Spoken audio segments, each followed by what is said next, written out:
Menda munosabatlarni to'ygacha olib borish muammo bo'lyapti. Nima qilsam bo'ladi? Shu tema ochilsa bahonalar topilyapti. Turmush qurish qo'rquvi hammada bo'ladi, lekin bu kuchayib ketgan paytda, o'sha turmush qurayotgan paytida nimadir bo'ladi, munosabatlar yo'q bo'lib ketaveradi.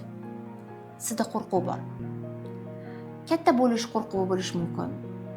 Mas'uliyatni bo'yningizga olish qo'rquvi, yosh bola pozitsiyasi bo'lishi mumkin, katta bo'lishdan qo'rqasiz. Va albatta travmalar. Birinchi o'rinda ota-ona munosabatlari qanaqa bo'lgan, ulardan yashashni istamaysiz. Erga tegish bu qo'rqinchli, og'riq, bosim deb bilishingiz mumkin. Lekin ota-onangiz hattoki shunaqa yashab o'tgan bo'lsa ham, siz ham shunaqa yashab o'tasiz degani emas. Baribir har bir ayol munosabatga kirishi kerak, u ona bo'lishi kerak. Kechmi, ertami. Lekin agar bu qo'rquvlar bilan, bu holatlar bilan borsangiz, albatta uni natijasi yaxshi bo'lmaydi. Qo'rquvlaringizni yengishingiz uchun siz o'z ssenariyingizni o'zgartirishingiz kerak. Ya'ni munosabatlar haqida yangi bilimlar olsangiz, farqlashni boshlasangiz, qo'rqmaysiz va munosabatlarga kirasiz.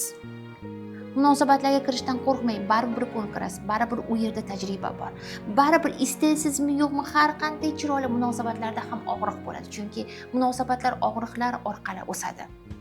Asosiysi qochib ketmaslik va og'riqdan to'g'ri xulosa chiqarishdir. O'sish bundan.